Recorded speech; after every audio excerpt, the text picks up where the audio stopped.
McLaren has officially launched an internal investigation into its own drivers, a shocking move that confirms what many have suspected for weeks.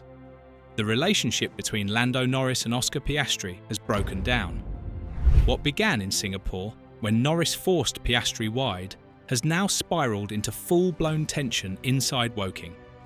The team is said to be reviewing race conduct, communication, and overall driver cooperation, with reports that Piastri has now been given priority in qualifying as part of the disciplinary measures. But with Norris still outperforming him, one question looms. Has McLaren already lost control of its own championship fight? It didn't start in Austin. It started in Singapore when Lando Norris forced Oscar Piastri wide at turn 1 and the radio went cold. Piastri called it not team-like. McLaren called it hard racing. Nothing more. But the garage felt different after that. Mechanics kept their heads down. Debriefs got shorter. The tension didn't fade. It grew. Austin brought everything to the surface. McLaren arrived needing a calm, clean weekend. Instead, they got noise. Norris was fast from Friday. Piastri wasn't. The gap wasn't just a tenth here or there. It looked like rhythm. One driver flowing with the car, the other fighting it. That contrast made the old Singapore moment feel new again. Behind closed doors, McLaren decided it couldn't drift into chaos. The team opened an internal investigation, formal, documented, and focused on two things: racing conduct and team dynamics. Not a witch hunt, a reset. Who said what? Who did what? Where cooperation broke down? Where trust was lost? The aim was simple: stop the slide before it became their 2007. The first visible change came with a small line in the weekend plan. Piastri gets qualifying priority for the rest of the season. Outlap order. Track position for tow, clean air timing on the final run. In a tight field, that's not a token gesture. That's power. You don't give that unless you think a driver needs stability to perform, or unless you think the system has been leaning the other way for too long. It didn't come with a press release. It came with quiet structure. Engineers were told the order would be respected unless safety or weather forced a deviation. No debate on the radio, no last second after you. Clear, consistent, predictable. That is how you rebuild trust when two teammates are in the same title hunt. But a policy change doesn't switch form overnight. Norris kept delivering. Sector after sector, he put the car where it needed to be. Tight at apex, smooth on exit, ruthless on straights. In Austin, he had the measure of the field in clear air and the discipline to bank laps when traffic forced resets. Piastri could not match it. His feedback was composed, but the laps stayed ragged in the places that mattered. Heavy braking, rotation on worn tyres, traction on used softs. 4 races with no podium tells its own story when the car is still good enough for the front row. The garage noticed what viewers noticed. Norris's side had energy. Piastri's side looked tense. Mechanics never stop working, but the tone around a car reveals belief. You hear it in the way an engineer says, "Box this lap." You see it in the speed a nose change gets done.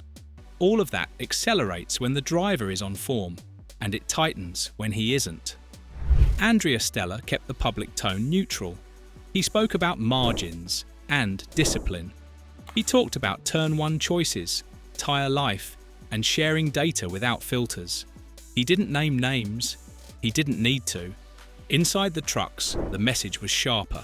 Stay out of each other's race unless the wall instructs it, and survive lap 1. No hero moves, no grey area elbows. Not until the first stops are complete. It sounded basic because it is. Champions win with basics when the pressure climbs. Zak Brown's role was different. He focused on temperature. No more public spikes. No more immediate blame. No more narratives the team then has to walk back. That's how you steady sponsors and calm the fan base when social feeds are split into Norris favoritism and Piastri protection. If the investigation was the stick, the media line was the shield. Then came the other hard reality. McLaren confirmed there would be no more significant car upgrades in 2025. That means the fight shifts from the factory to the cockpit. Setup windows, tyre prep, brake wear, launch maps, pit entry rhythm.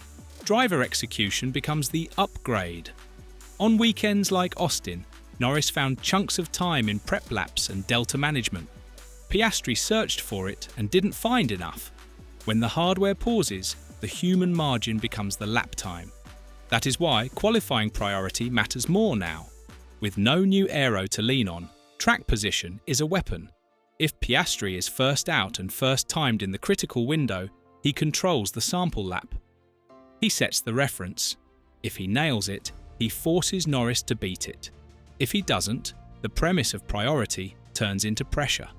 The policy gives him the chance. What he does with it decides if it survives. Meanwhile, Max Verstappen capitalised on every slip. He doesn't care about who lines up first in McLaren's queue. He cares about gaps, stints, and exits. Austin was exactly that. Clean start, measured opening pace, hold enough tyre for the middle of the race. No heroics, just a long controlled squeeze that stretched McLaren out of undercut range. 8 points from the sprint, 25 from the race, title gap down again. That's how momentum feels when it switches hands. Quiet, steady, relentless. In the background, social media ran its own race. Clips from Singapore were reshared. Side-by-sides of qualifying radio calls from earlier rounds were cut into proof of bias. Some fans argued Norris gets love and Piastri gets lectures. Others argued Piastri gets protection and Norris gets handcuffs. The team can't control that noise. What it can control is how often it feeds it with mixed messages. That, more than anything, explains the investigation's formal tone. If you want the debate to end, you have to decide what the rules are and then obey them yourself. There was one more choice that mattered in Austin. McLaren kept the drivers apart in media zones whenever possible. Individual debriefs, separate walk and talks, no forced smiles, no staged shoulder bumps. Not because the relationship is broken beyond repair, but because staged warmth looks worse when the audience can feel the strain. Better to be professional than performative. All of this circles back to Singapore. That was the first loud alarm. The squeeze at turn 1. The radio words that hung in the air. The pit priority question that made the wall look unsure of its own authority. After that, every small call sounded like a big one. In that kind of atmosphere, an investigation isn't overkill. It's a reset button. From here, the path is narrow but clear. Piastri needs a clean Saturday to re-anchor his season. Top 2 start, error-free first run in Q3, and a banker lap that puts him ahead on the timing page before anyone else finishes. That is where confidence lives. Norris needs to keep doing the boring elite things that win titles. Beat your teammate on average, avoid lap 1 chaos, and turn P2s into P1s when strategy gifts you a window. Stella needs to referee like it's November, not April. Strict calls, sharp radio, zero ambiguity. And Max Verstappen needs none of that. He just needs another weekend where McLaren fight themselves for long enough that he can drive away at his pace without getting dragged into their story. McLaren's investigation will wrap with a document and a few bullet points, but its real outcome will be visible in the first corner of the next race and the first stop on lap strategy. Do both orange cars survive lap 1 without touching? Does the pit wall call the same plan to both sides without hesitation? Does qualifying priority translate into points, not pressure? If the answers are yes, the season stabilises and their title shot stays alive. If the answers are no, the echoes of 2007 grow louder and the team risks watching a championship slip away for reasons that have nothing to do with speed. So what's your take? Necessary discipline to save McLaren's season, or the first signs of another internal collapse? Let us know in the comments, and if you enjoyed this breakdown, make sure to check out the next video on your screen.